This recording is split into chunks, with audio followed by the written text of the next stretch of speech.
Welcome to the Love Now Movement interview series hosted by Australian powerhouse spiritual teacher Susie Mazzoli. Together with the New York filmmaker Kevin Lewis, presents cutting-edge information in the field of consciousness, spirituality, science, and culture. We present in-depth interviews with the international movers and shakers, agents of change, and explore our rapid, expanded world. Come and join us on our Love Now across the world.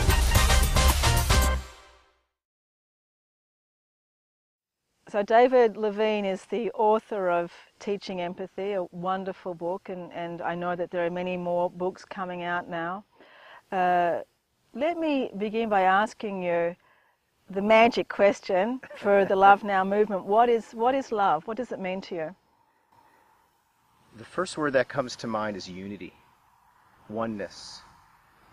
Love starts within, finding that place within yourself, that unique light that you can shine to the world. Unique light. Yes, unique light. We all have our unique voice to the world, this corner of creation that we stand on, that is ours and ours alone in terms of who we are and what we can bring to the world and to other people. And when you go within and you unify with that voice, with that expression, with that heartfelt expression, and have the courage, which means heart, to bring it out to others, that opens the world up to your love. So love is coming together from within and then touching others without. I think it's so important that you say unique voice, because so many times when people speak about love and oneness, there's this idea that we're like this great big, one big, blob, that we're homogenous in some way. And I know that with my work with the master teachers too, they're always talking about how important it is to step into our individuality, that it's this uniqueness that is so important. And they're always saying, be the tall poppy, stand out of the crowd, celebrate your uniqueness, be yourself. And I think so much of our world and so much of our education system, our cultural systems, our religious systems, even our family units, it's so much about really suppressing us and keeping us within a particular category or box system. So I know that with your Teaching Empathy program, it really is about celebration of the individual and empowerment, yeah? Yes, and you said it was a Teaching Empathy program, and it's actually a Teaching Empathy process. And the way I look at it is it's really a consciousness movement within schools, which is predominantly where I work, with children, with teachers, with high school, leaders. Elementary school, all school? All school, pre-K, sometimes preschool, all the way up to seniors in high school, and teachers and leaders who work with those children, as well as their parents. And, you mentioned that there's this box, that's akin to the standard movement, standardized movement, testing movement, teacher evaluation movement, which we are immersed in right now. And when we talk about uniqueness, you can't talk about a standard. Right. You have to look at individual voices. And my work has always been devoted to creating the conditions within our relationships with each other as colleagues, teachers, but also our relationships with children, to create the conditions so they can feel safe and secure, and being able to discover what is within, and then having the conditions and the courage to express that without. So when you go into a school, how does it work? What do you do? Well, typically I'll spend some time with the teachers, and we'll articulate together. And I always say that articulate means to clarify. We'll articulate, why do we do what we do? Another way of looking at it is, what is our life purpose as teachers? Teachers expressing our life purpose. And most people, if not all people, go into the profession because they want to help children. And if you want to extend it a little bit, they want to help the future of the world, because children grow into the future leaders of the world. And so the first step is to work with them and have the conversation about, why do we do this? Who do we do it for? And what are the great challenges we face? And once we unearth those challenges, they're typically these days around the frustration that they get, the pushback from outside meaning departments of education, federal and state, and school districts who say you have to teach these specific things. And you don't have time, we don't have time to talk about relationships, to talk about the human heart, emotional intelligence, the way we work together collaboratively. We don't have time to teach those skills because we don't test for those skills.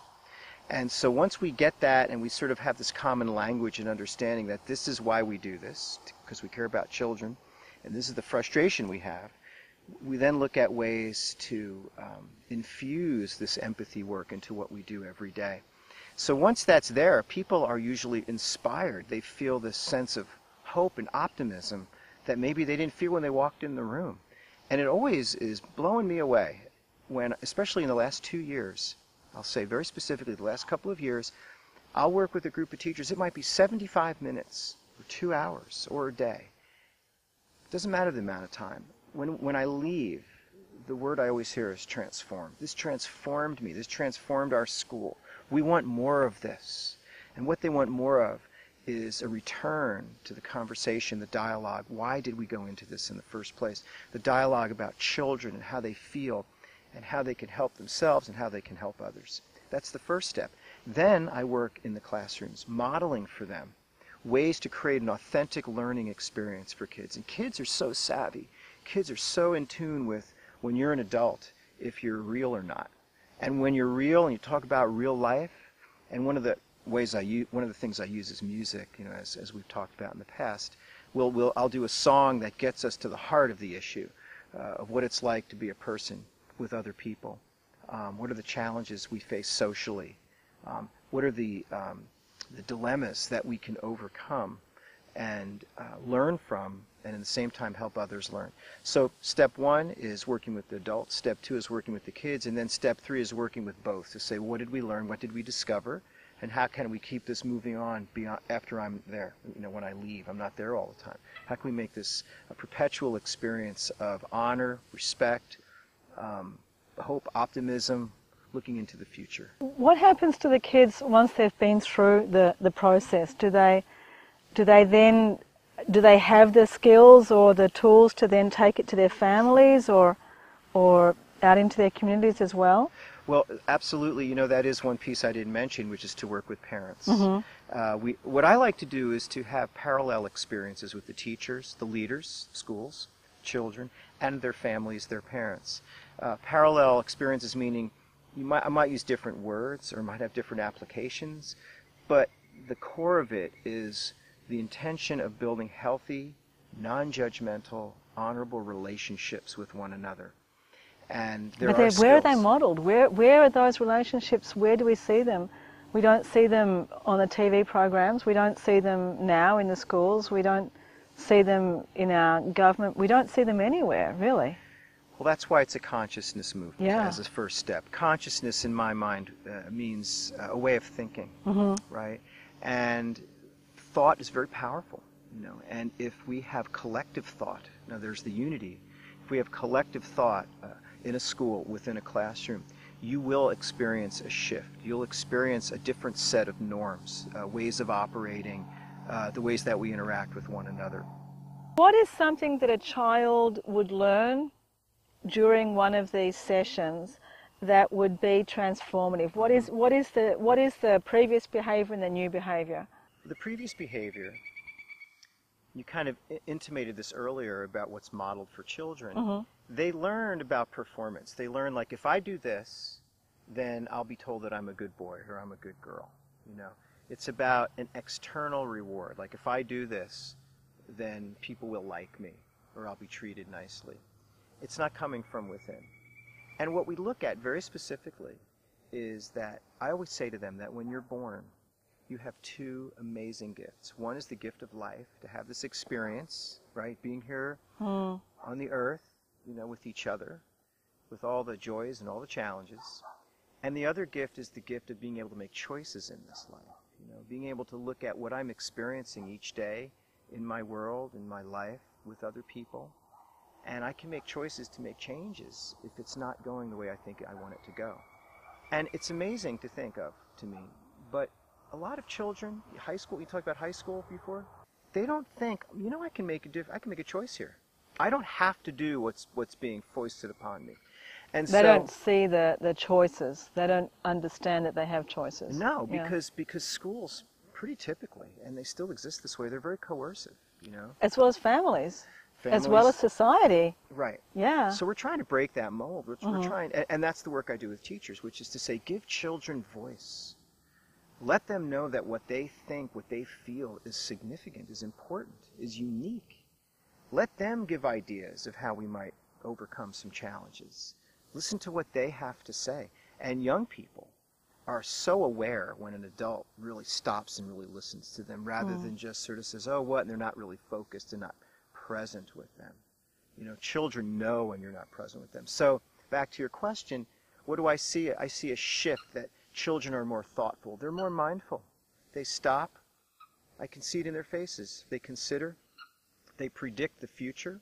Because they have a voice, because they've been given that validation. They've been given that validation, and they've also, and I name for them the fact that imagination is actually the practice of empathy, because you're imagining what might happen with another person.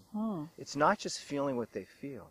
You're imagining, if that feeling continues, what might their trajectory be? And what can I do with the intention of being caring and compassionate? What can I do to maybe help shift that trajectory to a place of more connection rather than separation?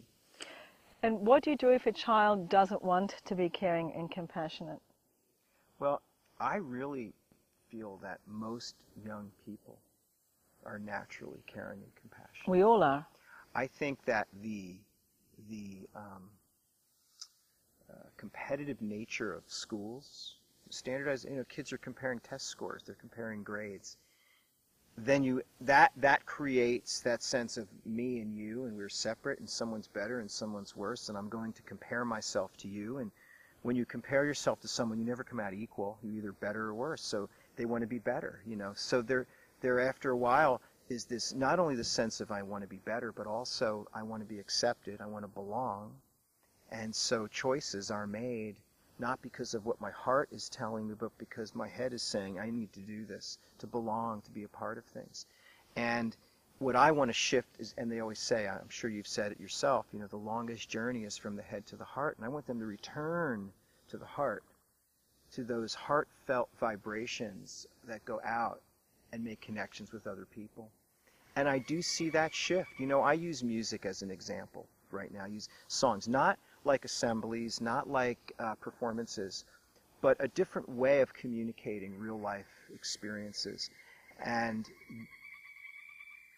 the song of the birds. There's some music right there, I was going to say. And so there's a message. And the music, it does what just happened to us. It makes people stop and take notice and pay attention in a different way. And when that portal is open, that's when you can go in and make a difference and create a shift to help shape them. Not tell them right from wrong. Here's what you need to do. How would you feel if someone did that to you? But rather process, asking questions as you're asking me. What happened there? What was going on? This is what I observed. I observed you looking down. What's going on with you? Can I help you out? It is natural, and children love to talk about things that are relevant. They love to talk about things that are real life. A lot of times I'll walk in and they'll say, what are we going to do? And I'll write 2 words, real life. I'll write those on the board and I'll say, that's what we're going to do. We're going to talk about real life today. And now they're like, well, what does that mean? And then I'll say, have you ever heard the term social drama? And from grades 4 up, they're like, oh yeah, totally. And there they are. They want to talk about what's real. They want to talk about what troubles them. And they're looking not for advice, but for perspective. And that's what empathy is as well. It's a perspective. This is how I see things. It's a story. We all have a story, that unique story. Help me understand what you're thinking. Help me understand, what's the reason you threw that book on the ground, rather than pick that book up now, if I'm the teacher. Instead say, wow, Susie, you threw your book on the ground. What's going on? I'm upset. Okay, you're upset. Let's talk Will about you listen this. to me? I will. And you know what? Let's talk about this in 10 minutes. Translated, let's do this in private so it's not in front of everybody.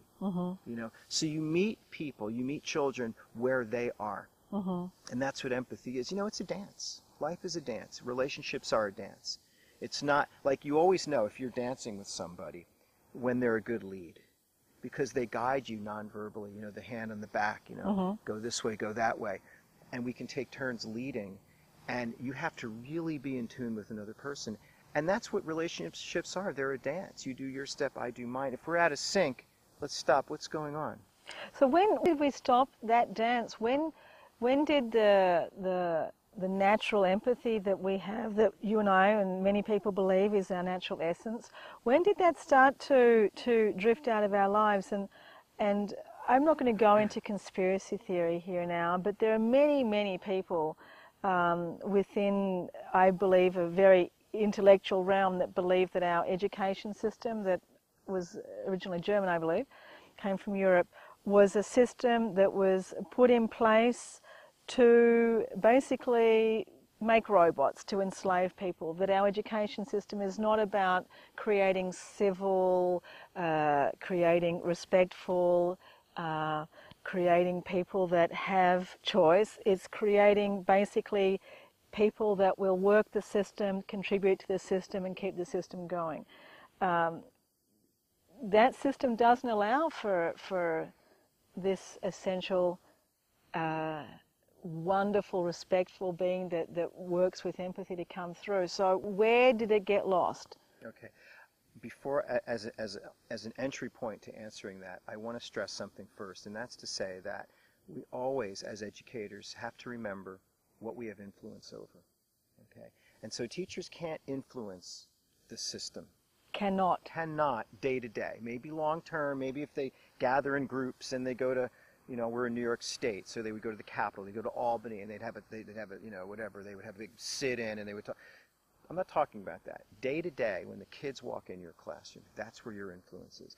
Day to day, when you walk into the school and you're interacting with your colleagues, that's where your influence is, and also when you interact with parents, okay? So I say that because, in spite of the system, and I'll get into that in a moment, but I want to stress, because I think many teachers are criticized unfairly, and there are so many teachers who really do care deeply about children and their profession, and children learn compassion, not through trial and error, but through what they're exposed to. And my own children, they love their teachers who they say are nice people. And it's not even so much they treat me with respect, they treat my classmates with respect. They listen to each other. They listen to their classmates.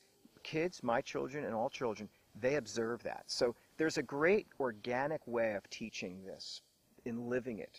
Okay, and that's the work that I do with teachers, is to say, we're doing this, let's do it a little more intentional, okay, with one another and with the children. But that being said, you talked about, the whole school structure and the robotic nature of it. I think a lot of the current setup, the current system structure, was out of necessity. When you had post-World War II and you had the baby boomers suddenly entering school, with so many more kids, a couple of things happened. They had to find a way to organize these large numbers of kids, number one. And number two, in doing that, they looked at what worked during the Second World War in this United States. What worked? Well, the factories. The factories came together, and they were very efficient and very effective under very stressful circumstances. So what's the factory model? Bells, regimentation, follow orders, follow directions, do what you're told, get this out there, get this done. It's product, not human. Not factory. Right, and I just have to say that, we spoke earlier about working with teachers in workshop settings or in dialogue sessions. And, to quote someone who's had a great influence on me, his name is Peter Senge, who is at MIT, but works all over the world, trying to bring organizations together in healthy ways. He's had an extreme influence in my work. And Peter once said, simple doesn't mean trivial. So sometimes people hear like, oh, we need to build relationships or bring love back into learning. And because it makes so much sense, they think that that's not deep enough, but there's nothing deeper. There's nothing deeper than love and learning. There's nothing deeper than the intentional building of healthy, loving, supportive, trusting relationships.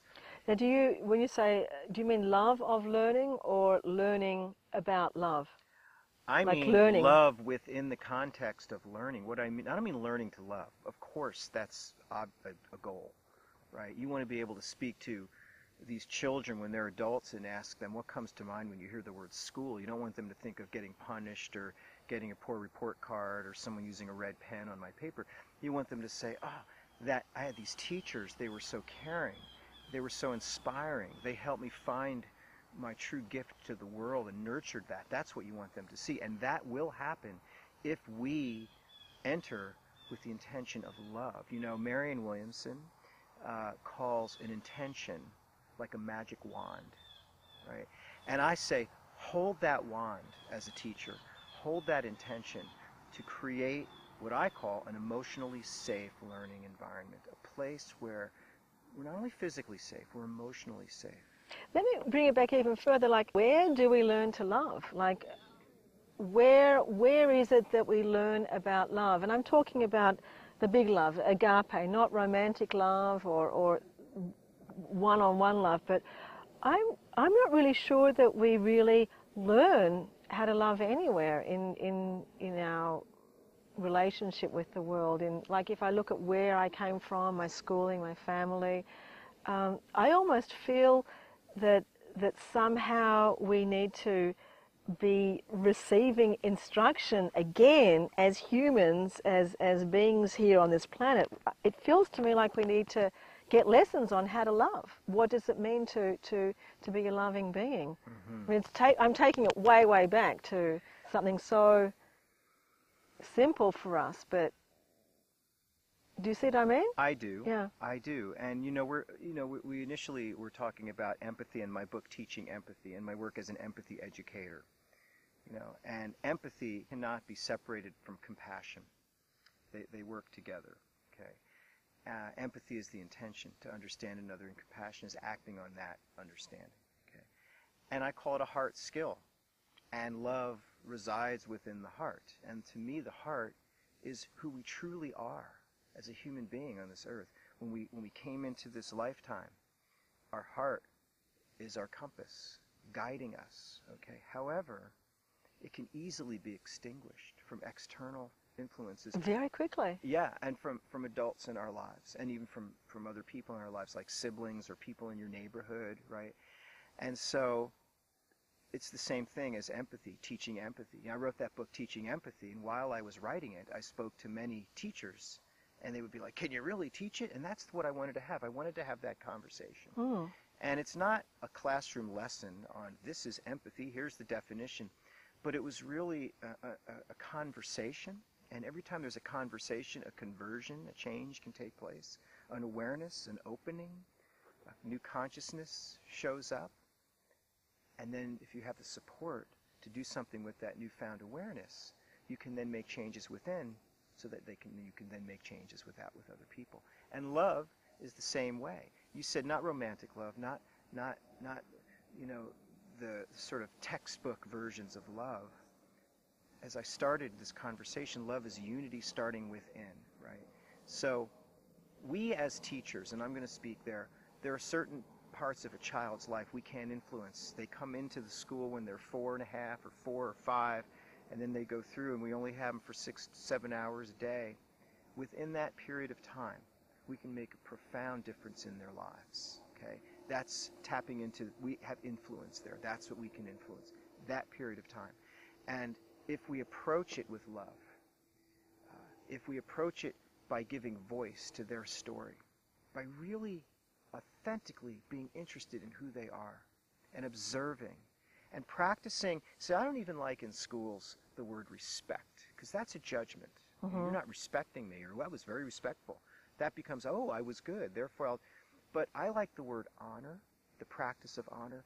And I quote Angeles Arian, who said, honor is the capacity to confer respect to another human being. Mm. The capacity, the capabilities, the skills. And every moment with another person is an opportunity to become more capable as a human being, sharing the world with other people. And with that as a focus, then love exists. Love is the fertilizer. Love is the ground we stand on and what's inside that ground. So that it's more than just words. That's why I don't like to even call it a program. You know, in schools they have these programs. A program means a dogma. You must do this, this, and this will be your outcome. Human beings don't work that way. The world is changing moment to moment, and we need to change with it. That's the dance with the world. That's the dance with each other. So love is the strength, is the glue that keeps us connected to ourselves and to each other. And it's not even something you can hold. It isn't even something you can name. It's something you feel. And you know when you're in the presence of another person who loves you, who honors you, who listens to you. And when that happens, that's when magic occurs. So I think this would be the perfect place for you to play some magic for us. I know that you've written a lot of your own songs that you compose, and would you be interested in sharing some of your work with us? Sure. Thank you. Yes. The song that I want to sing as part of this interview is one that I wrote when I traveled to the island of Guam. I was working with students in Guam, and I was quite nervous traveling there, having never been there, having never been that far away from home. And yet, I still wanted to have one of my real-life lessons with them. And I walked into my first class with my guitar case, and immediately, this was a 7th grade class, immediately they all jumped up. And they said, "Welcome, how was your trip? What's the guitar going to be? What are we going to do?" They were so welcoming to their home. And I immediately felt comfortable. And we did the lesson that I had planned. And at the end of the lesson, I often ask students, what is something that surprised you? And one of the girls raised her hand and she said, "Well, I'm kind of surprised that you're like a mind reader." I said, "Well, I'm not a mind reader." She said, "Well, it feels that way." I said, "Well, why do you think so?" And she said, "Well, you're so different than us. You look different. You're from a different place. But everything we talked about, everything you brought out, were things that we feel, were things that we think." And I said to her, "Well, I'm not a mind reader, but I'm a fellow human being. I'm a person like you. And inside all of us, we all have the same thing that we need. The need to feel connected, the need to belong, the need to be accepted, the need to be listened to." And that was a very moving moment for me. I've never forgotten.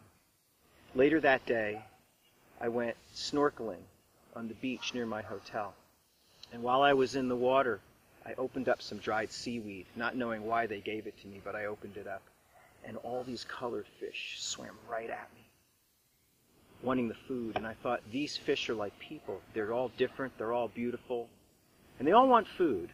People swim toward the energy of connection as well as food, the emotional need for belonging. So I got out of the water and I wrote this song. It's called "What Do You See?" This song is called "What Do You See?" When you open me up and you look into my eyes, read me like a book, read between the lines. Well, can you tell me what you find when you read between the lines? Tell me with your eyes, what do you see?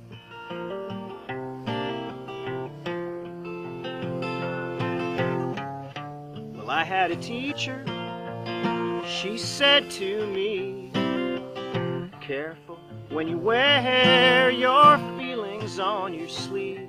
She looked my way, she looked inside, she was reading between the lines. When you open me up and you look into my eyes, read me like a book, read between the lines. Tell me what you find when you read between the lines. Tell me with your eyes, what do you see?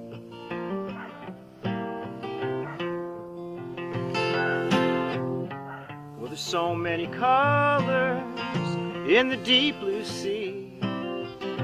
There's so many fish, you know they're swimming straight to me.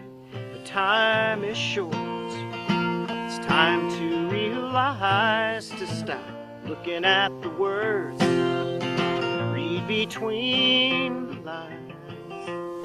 when you open me up, you look into my eyes, read me like a book, read between the lines, tell me what you find when you read between the lines, tell me with your eyes, what do you see when you're looking at me? What do you